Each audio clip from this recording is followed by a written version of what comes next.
This is the Jing Lyman lecture series. I'll talk a little bit about what that is as we get started. But first, let me just welcome you all here. I'm Shelley Carell from the Clayman Institute, and our co-sponsors are the Center for the Comparative Studies of Race and Ethnicity, the Women's Community Center, the Department of History, the Department of Sociology, and the Program in Feminist and Gender Sexuality Studies. Tomorrow, we're going to be having an ongoing conversation that builds off of this lecture on online feminisms. And at that point, we also have support from the Vice Provost for Undergraduate Education. So thank you all for helping sponsor this event. The Jing Lyman Lecture Series brings to campus a woman or a man who has been a trailblazer in advancing gender equality through his or her research, writing, or activism. Our Jing Lyman lecturer this year, as you know, is Paula Giddings. And Paula, I'm just delighted to have you here speaking with us. I heard Paula speak earlier at a conference at Harvard Business School that we were at back in February or so this year. And it was just the most amazing, profound talk that I had heard in a long time.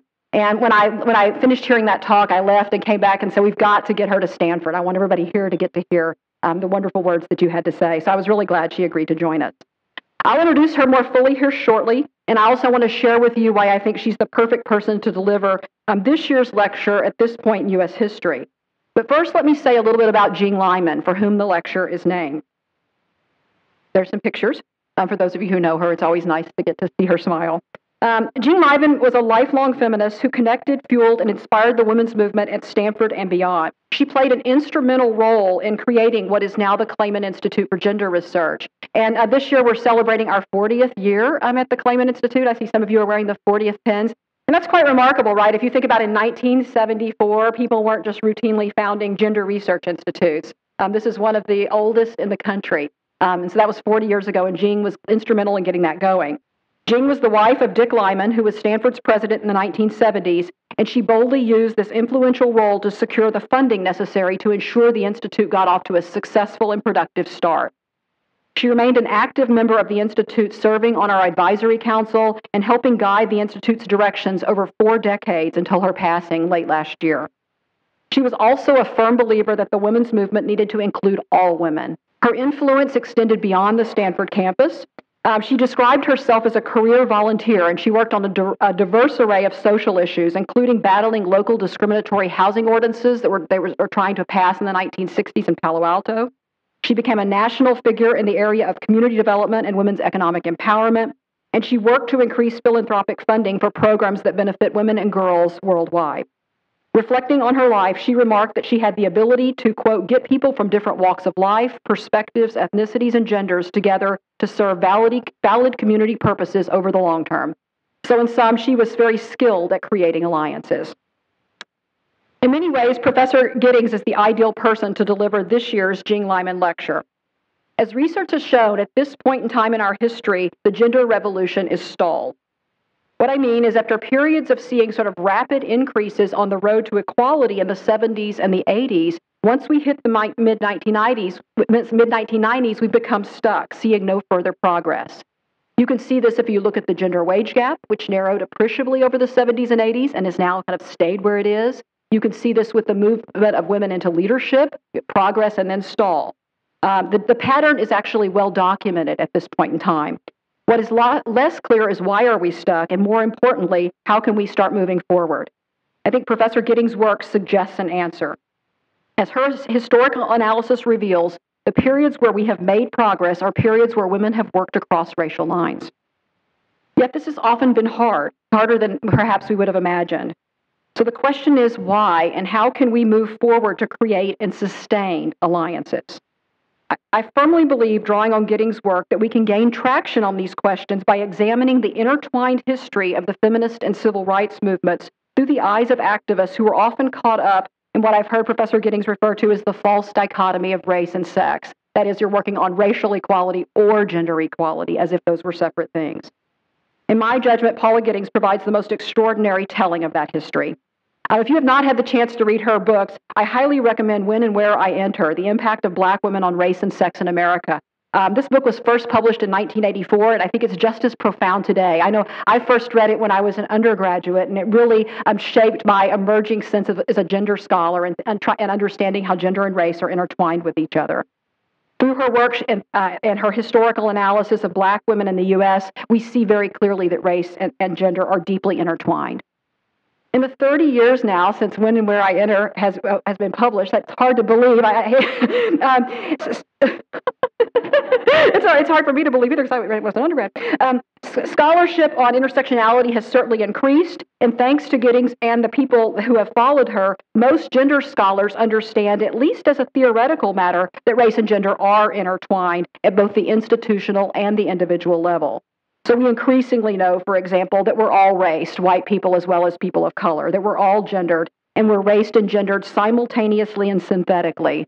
That is, no one is just a woman without also having a race, a class, sexual orientation, and a whole host of other traits, and we experience our race and gender together, not separately. Yet as a practical matter, we tend to at times fall back on treating race and gender separately. Social movements, even new ones that are cropping up online, the topic of our conversation tomorrow, often will focus on racial equality or gender equality rather than bringing them together. Our scholarship does this at times as well. No one brings the intersections of race and gender to life more clearly and more beautifully than Paula Giddings.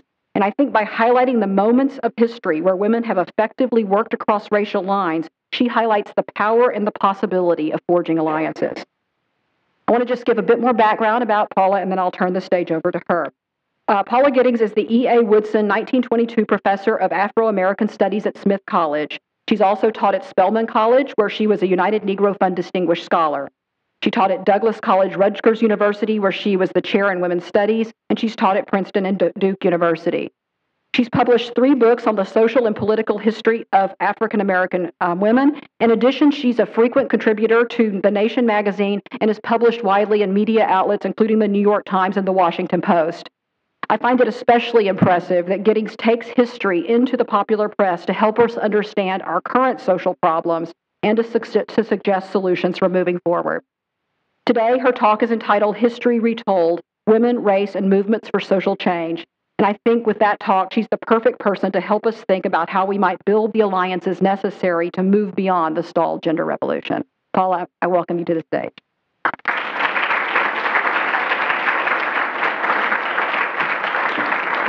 Thank you, Shelley, for that very generous and wonderful introduction. You made so many of my points. I can shorten my talk now to about half of what it was. Hello, it's so good to see all of you here tonight, and it's so wonderful to be here at Stanford. I've been treated so well. Thank you very much to Shelley and to Allison and to Anne. There was a reception a little while ago, and I met some just wonderful students and also some of the speakers that for tomorrow that I hope you will also attend. First, let me say what an honor it is to be asked to be the Jing Lyman Lecturer of 2014. I know that in the wake of Ms. Lyman's death last year, at the age of 85, I believe, this is a particularly poignant period for Stanford and for the Clayman Institute for Gender Research. When I read all that she had done, I feel both an admiration for a life well and generously lived, and a good deal of humility about being here. I'm going to talk a little bit about the provenance of this particular lecture, beginning at Harvard Business School, where they asked me to talk about women in history and relationships across various divides, including race, generation, and global divides. And for me, to understand how to bridge these differences is so important for many of the reasons that Shelley is talking about in terms of what's happening with the women's movement. Not just because it would make a better society for all of us, and we could all sort of hold hands in the sunset, but we need these effective coalitions in order to move forward and in order to achieve the goals that Ms. Lyman sought and those that the Clayman Institute is pursuing, among others. I've written about this subject a good deal, but there were a couple of recent, and excuse my asthmatic voice, I've written about, but there are a few specific events, contemporary incidents that were particularly on my mind and shaped my perspective for that talk at Harvard and for that talk here. One was my participation as a consultant for what's called the Makers Project that you might have heard about, a big multimedia women's project that includes a website and had a documentary on the women's movement that aired on PBS. It was a very interesting and gut-wrenching exercise to work with them, one that, in my opinion, ultimately failed in order to get what I'm talking about is getting the producers to see that women of color were not marginal actors in the women's movement. That experience brought to mind the second thing I started thinking about with this race-gender divide was the 2008 election, wherein Barack Obama and Hillary Clinton vied for the Democratic nomination. And a number of commentators, including some very important women, such as Gloria Steinem and Robin Morgan, wrote as if race and gender were mutually exclusive, as was alluded to, over this false dichotomy. A third event that struck me was this initiative called My Brother's Keepers initiative that some of you might have heard about, announced by President Obama, that will provide a 5-year, $200 million program to provide mentorship, summer jobs, and other opportunities to boys and young men of color to the exclusion of girls. And I asked myself, in 2014, can the singular racial initiative from the first black president of the United States really omit girls who come from the same community? So the marginalization, the false dichotomy, the exclusion, not only defies observable reality, but defies logic. There have been at least 4 decades of scholarship, recent, in terms of since the 60s, from scholars of every background that should have served as correctives to these issues that I've mentioned. And in addition to texts specific to particular disciplines and subjects, there have been very important theoretical interventions. One is called intersection, that was codified by Kimberly Crenshaw, belongs to the critical race theory school as long as others. As early as 1991, intersection explained in part that, as Shelley said, everyone is raced, everyone is gendered. These social entities do not stand alone, but intersect with one another. So, now, one thing that I learned from the civil rights movement is that logic and common sense and rational dimensions of knowledge alone are insufficient agents of change. In the quest for racial equality, I remember when we thought that for a long time that prejudice was mostly just a product of ignorance. That if you could just educate people, just show them that we're human too, the problems will be solved. Not only that, but we thought that those who stubbornly resisted this idea were just hopeless racists, or in the case of the women's movement, hopeless sexists with backward views. But of course, I've since learned that it's much more complicated than that. And in any case, everyone who I just mentioned certainly don't fall into that category. No one has reached out more to communities of color or been so consistently involved with an array of women's issues and activism across the globe than Gloria Steinem. So I tell myself, the arguments have been made, the scholarship is there, the work is there, the actors in these dramas are allies, not enemies, and so just providing another argument or castigating people is useless and brings us no closer to coalition. So I've been searching other ways to think and talk and write about this with the knowledge that logic has failed us at a particular point. And I came to the end of the talk at Harvard to think about other kinds of realms like stereotypes and iconic representations that affect us in ways that logic does not. And I sort of ended there by thinking about how somehow black men became the urban crisis, represents the urban crisis and not women, and how women are really thought of as white women, period, and women of color get marginalized and fall outside of this realm. So I ended the talk there, but I'm going to start there tonight to think about maybe another way to come at this. And what I'm going to do is to think specifically about the ideas of narrative history and of myth. And here I'm going to talk about myth not as something that is false, but myth as a venerated, celebrated story used to give meaning to the world. So, history person that I am, I went to the idea of origin myths. And that took me, in terms of the women's movement, that took me to Seneca Falls Convention of 1848, which marked, as historians will tell you, the first women's rights meeting the world had ever known.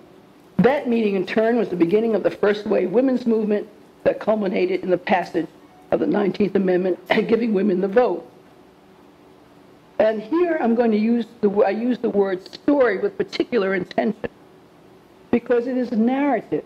It is a coherent sequence of events, and how we make the world and how we make the idea of women's movements legible is the myth of Seneca Falls.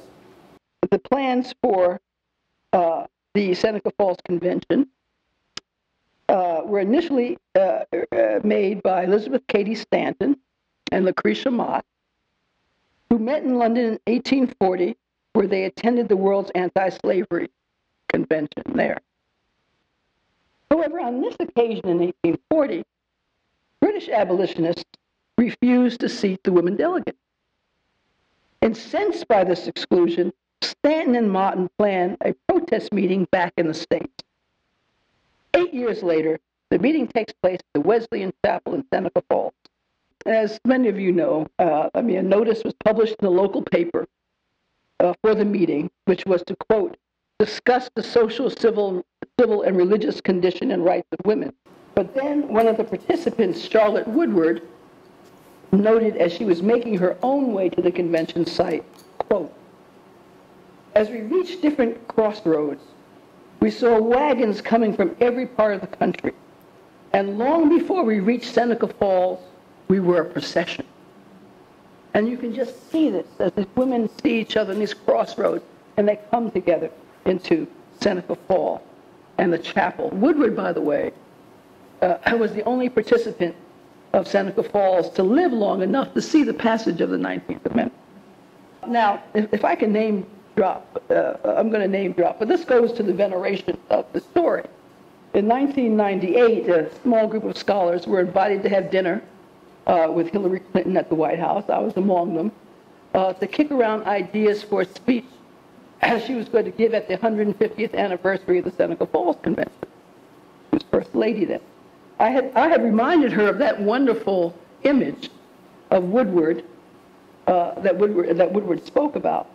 And Mrs. Clinton used it to kick off the speech when she went to the anniversary, which was a pretty good speech, if I remember correctly. So this speech, so this idea and this image now is really within our cultural and political DNA.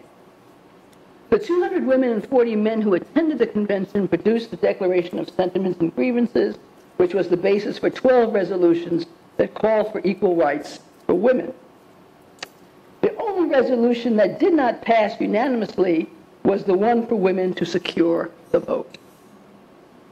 Now, much of the history characterizes this controversy as a result of a number of the attendees, including Lucretia Mott herself, who was one of the organizers, thinking that the call for the vote was too radical. After a lengthy debate, It was the words, though, of the famous black abolitionist Frederick Douglass, who was in attendance at Seneca Falls, and who is said to have swayed the assembly to narrowly pass the resolution. As he would write in his newspaper, the North Star, soon after that meeting, quote, "In respect to political rights, we hold women to be justly entitled to all we claim for men. We go farther," he said, "and express our conviction that all political rights which is expedient for man to exercise, is equally so for women. All that distinguishes man as an intelligent and accountable being is equally true of woman. And if that government is only just, which governs by the free consent of the governed, there can be no reason in the world for denying the woman the exercise of the elective franchise or a hand in making and administering the laws of the land. Our doctrine is, right is of no sex," end quote. The women's rights movement was largely suspended until after the Civil War. Then in 1866, it gets a jump start when Frederick Douglass, Elizabeth Cady Stanton, Susan B. Anthony, by the way, who was not at Seneca Falls, and Lucy Stone, another important white woman and abolitionist, co-found the American Equal Rights Association, an organization that, among other rights, demanded universal suffrage, and whose president was Lucretia Mott.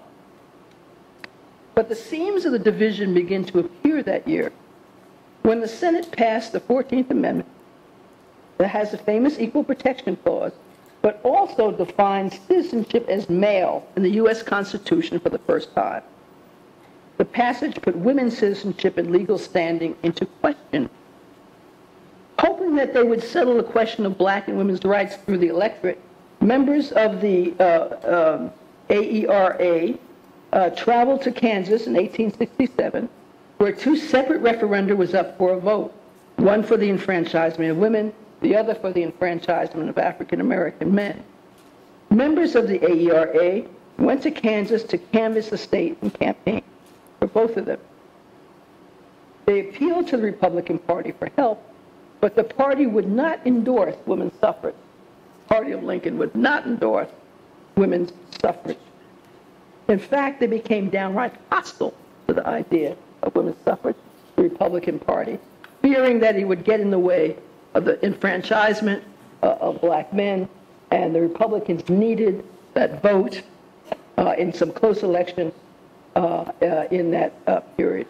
But then the real acrimony will begin with the subsequent Republican support for the 15th Amendment that gave black men the right to vote, and not women. And as I read more and more and revisit this, I think that Douglass and others maybe had more leverage to push harder and hold out for universal suffrage. But Stanton and Anthony raise the stakes of the rhetoric when they team up with a Negrophobic, wealthy Democrat who has the skills of a showman by the name of George Train. He helped to finance their canvassing as well as a newspaper by the name of The Revolution.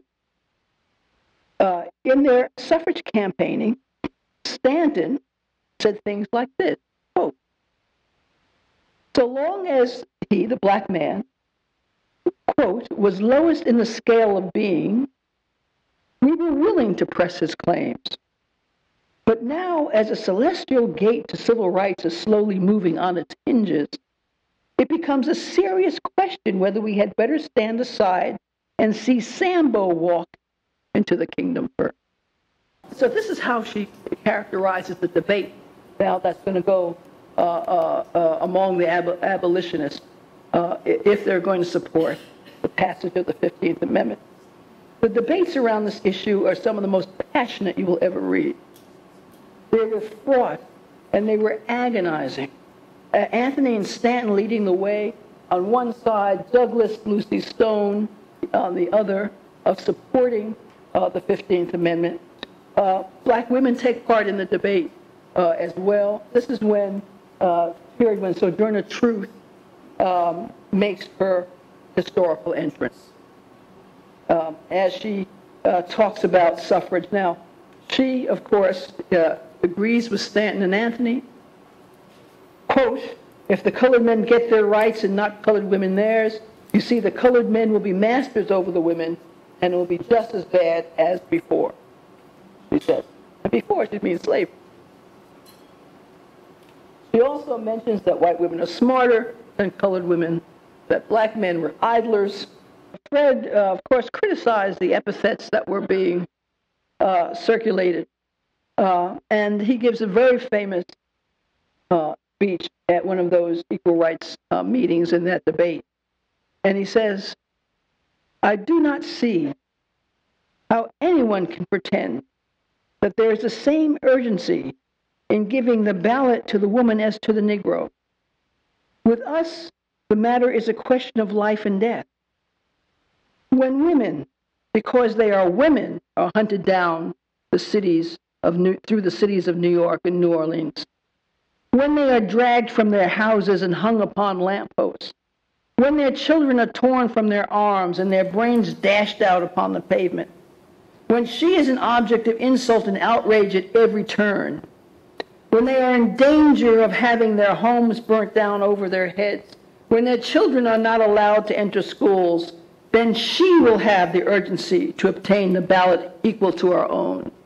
And after he says this, it's a recording that there's great applause for that talk. But then a voice from the audience shouts, "Is that not true for black women?" "Yes, yes, yes," Douglas rejoined, "but not because she is a woman, but because she is black." In response to this idea of urgency, I mean, it's hard to compete with that.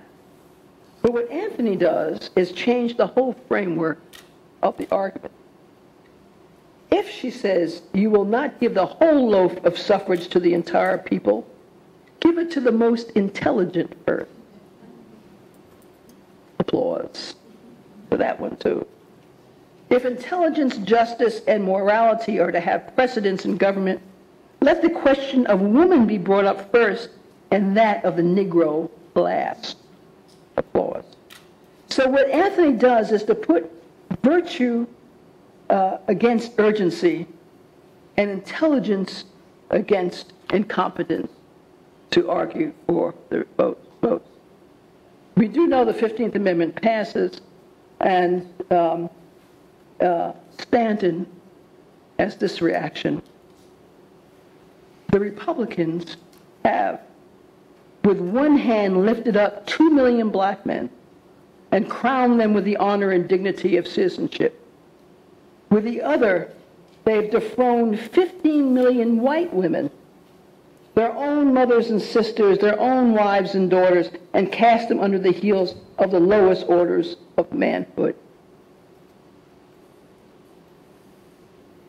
Soon after the acrimonious AERA meeting in 1869, Stanton and Anthony abandoned the organization and formed the National Women's Suffrage Association. The two women after that would lead the struggle for the passage of a 16th Amendment to enfranchise women and claim in the process that they were the true representative for the cause of women's suffrage. A claim that has been accepted by historians and activists who look at the first wave as a model.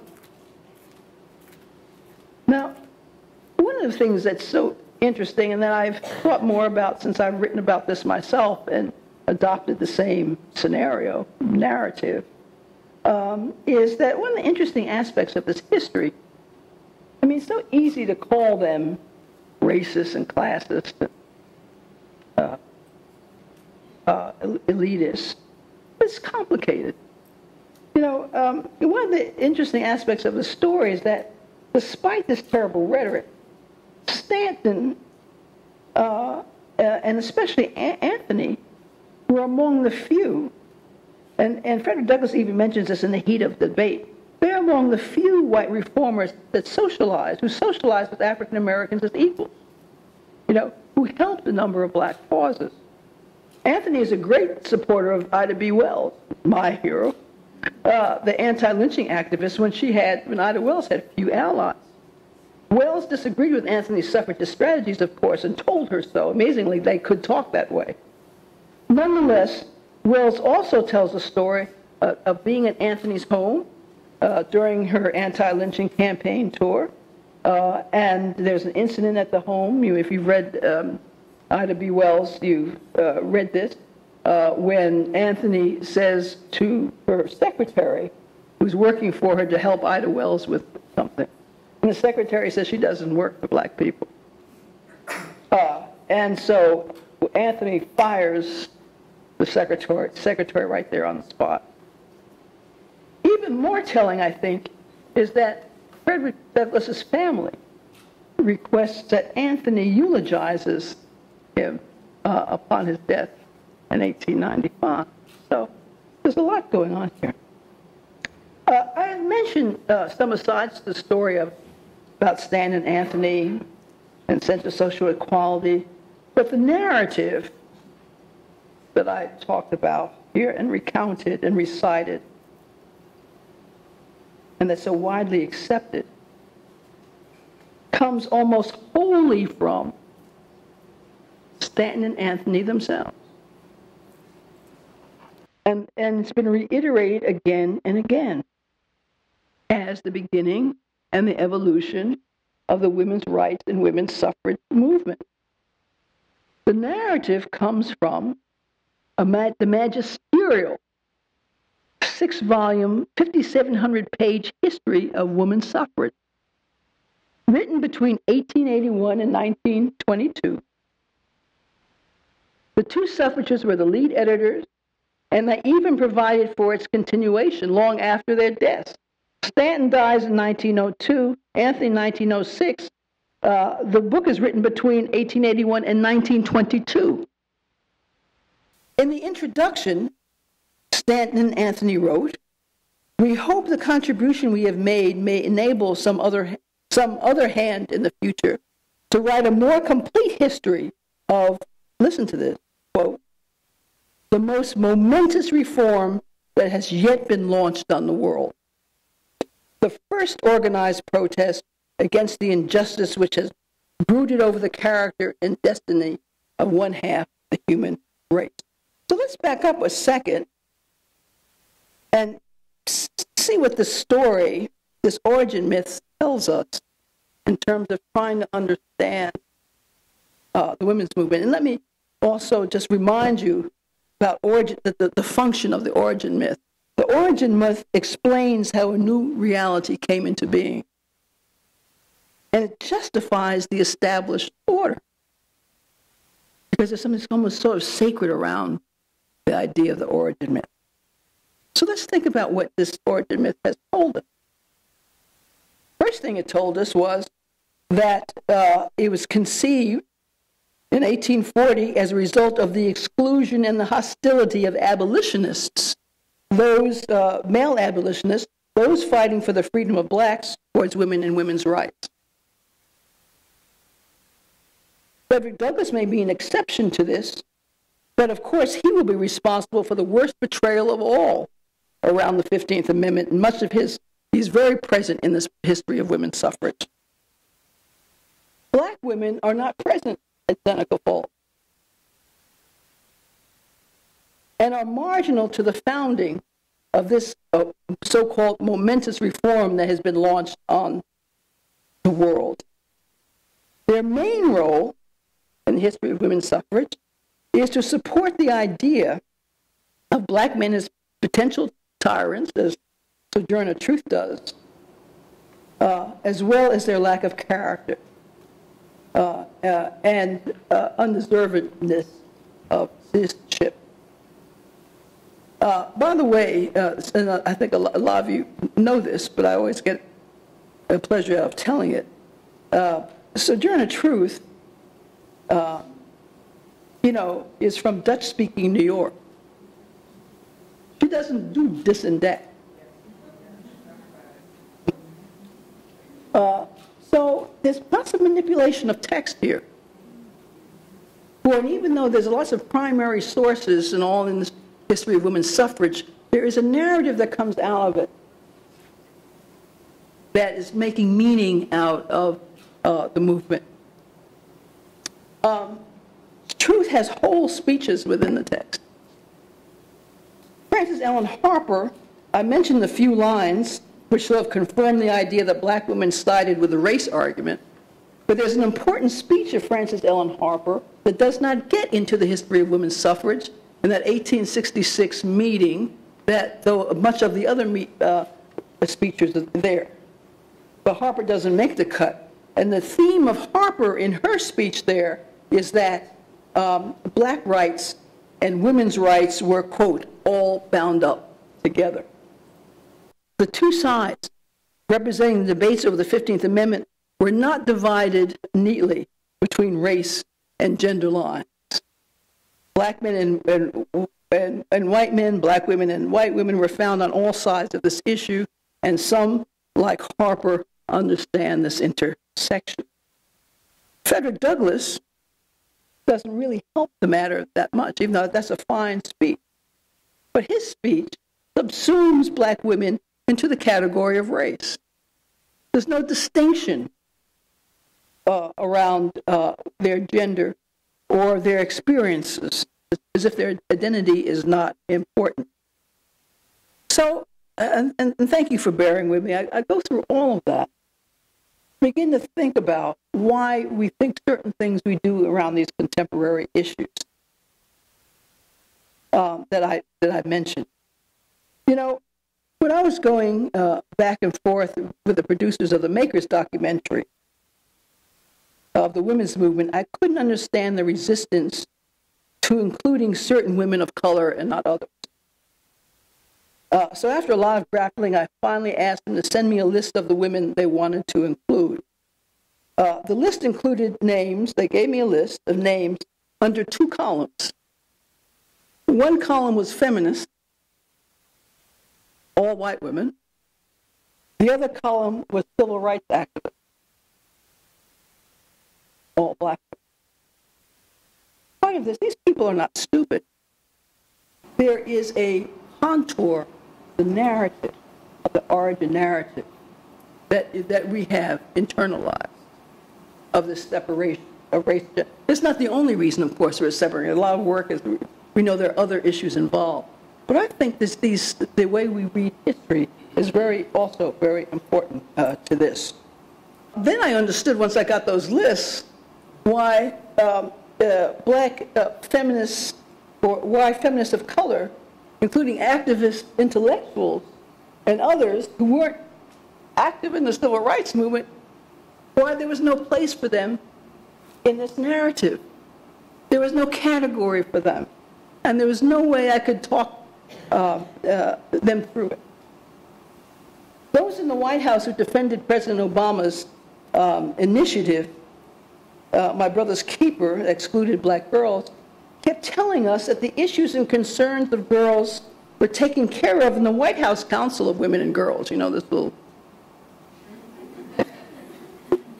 in meetings with Valerie Jarrett, those representing our side for inclusion kept arguing that the council was not a racially specific initiative, as the Keepers was. In any case, it was an intergovernmental agency with no real budget or capacity to do things that the initiative promised. But again, they were subsuming, separating the categories and the identities. And another stone wall. You could not get them to understand, almost like Douglass did some time before, this greater urgency of black boys. And no question there is an urgency, but there's an urgency of black girls too. It was actually the discourse around the 2008 election, an insightful essay by Kimberly Crenshaw about this, which really got me thinking about the legacy of Seneca Falls. Now, her essay is called A Curious Resurrection, and I heartily recommended it. And it is clear that the history I recited just now replicates itself in the 2008 election. Gloria Steinem, and I'm not picking on her, but and I don't mean to. No, I'm serious, because but it's just that Gloria is so important, and what she says is so significant. I'm using her as an example here. Steinem says, by the way, in the beginning of this election, she says, well, Senators Clinton and Obama have to be careful not to let a healthy debate turn into the hostility that the news media love. The abolition and suffrage movements progressed when united and were damaged by division. We should remember that, Steinem says. Nevertheless, the competition, when the competition came down to Barack Obama leading the way and looking like he was going to get nominated, says Robin Morgan, the feminist poet, activist, and editor of the very important second wave text Sisterhood is Global. He says, not since the suffrage struggle have two communities, joint conscience keepers of the country, been in so set in competition as a contest between Hillary Rodham and Barack Obama. The truth is, of course, is that just like around the 15th Amendment, there were people people of all groups on every side. This was not a competition between two discrete communities with no overlap or intersection. You know, I have friends in the Black Caucus who sometimes complain about Obama not being particularly communicative with them, and I remind them that almost all of them supported Hillary Clinton in the beginning of the election. When it became evident that Obama would triumph, Gloria Steinem wrote a highly commented upon op-ed in the New York Times, asserting that, quote, gender is probably the most restricting force in America. In other words, gender barriers are more pernicious than racial ones. And in the end, men will triumph because they're well men. Right? As evidence of the argument, Gloria Steinem gave the example of the passage of the 15th Amendment, saying that black men were given the vote a half-century before women of any race. Well, neither Stan and Anthony or the others or Steinem mentioned what happened after they got the vote. This is when lynching becomes racialized. You know, lynching starts in the Revolutionary War period, and more whites were always lynched than black until this period. Over the vote. And of course, men got disenfranchised. We know what the history is of the late 19th century. This is so resonant with the understanding of Stanton, who said in 1866, quote, while all men everywhere rejoicing in newfound liberties, shall women alone be denied the rights, privileges, and immunities of citizenship? Of all the kinds of aristocracy, that of sex is the most odious and unnatural.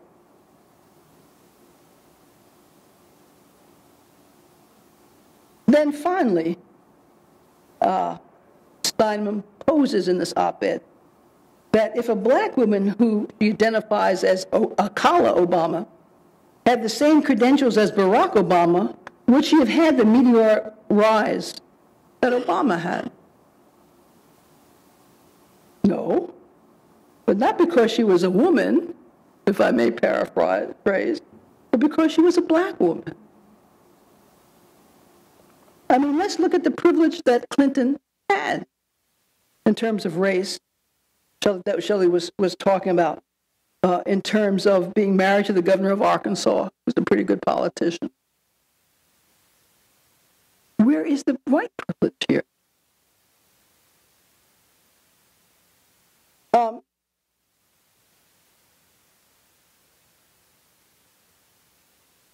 Some of you might be familiar with the fact that there are historians who have been critiquing and thinking about this Seneca Falls Convention as the origin myth, and does shape the contours of our debate. There are historians like Nancy Hewitt and Lisa Detroit. Lisa, in fact, has a book out called The Myth of Seneca Falls, have been contesting these version of convention. Let me go through them very, very, very quickly. When Stanton was thinking about writing the history, she asked Lucretia Mott, who was 20 years her senior, about the origins of the movement, about this very thing. Stanton suggested to Mott that it had begun in 1840 with their exclusion from the World Anti-Slavery Convention But Mott corrected her, making a distinction between the event of Seneca Falls and the beginnings of a movement. Mott said that the latter, the movement, began with the formation of the National Anti-Slavery Convention of Women in 1837. That was the beginning of the movement. Ann Gordon, a historian and editor of the selected papers of Elizabeth Cady Stanton and Susan Anthony, has said, in fact, that the Anti-Slavery Convention of American Women was the first convention in which women discussed women's rights, especially the rights of African American women.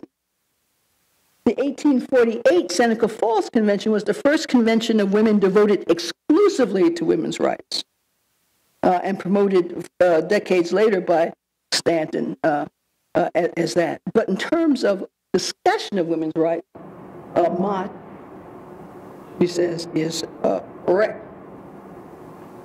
As Detroit notes, Seneca Falls received little reverence by their contemporary.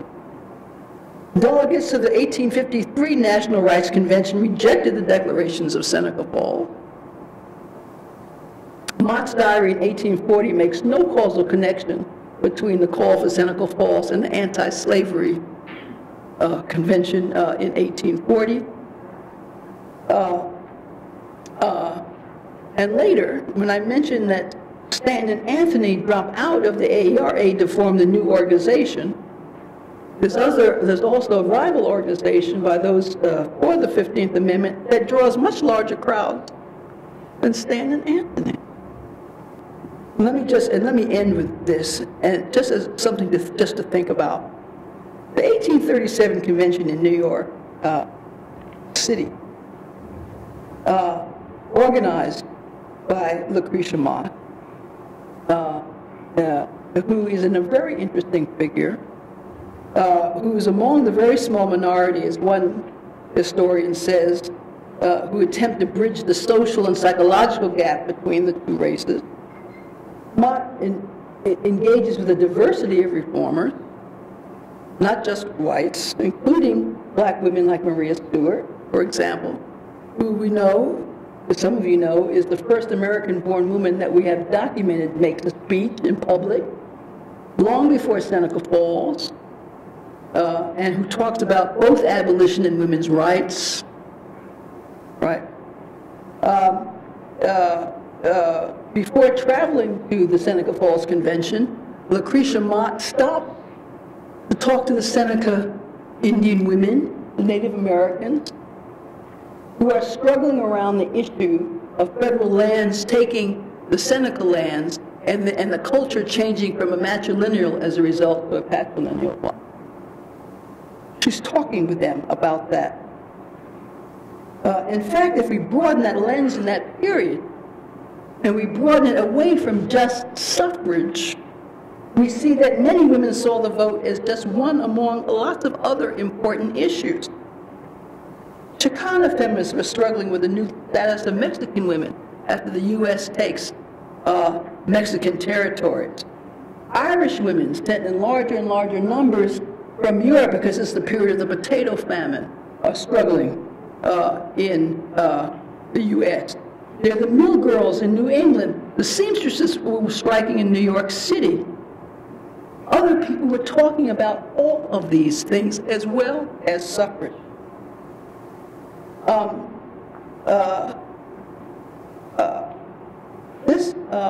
This particular 1837 meeting held in New York City. The country was in depression at the time. The travel was difficult. Mott and the other organizers made sure that black women were in attendance. They invited women from the Colored Ladies Literary Society of New York City, from the Rising Daughters of Abyssinia. In the end, about 10% of the delegates who came to that meeting were black women, including Stewart, including Grace Douglas, who was one of the 6 vice presidents of that group. So they were also in leadership position. These women launched a massive anti-slavery petition campaign that engaged thousands of women in dozens of communities.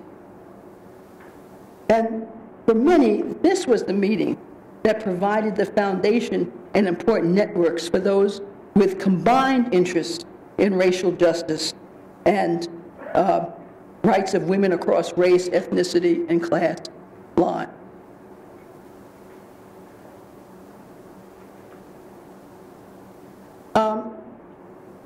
There was a second meeting, almost like as a continuation of the first one, that Lucretia Mott also organized in 1838 in Philadelphia.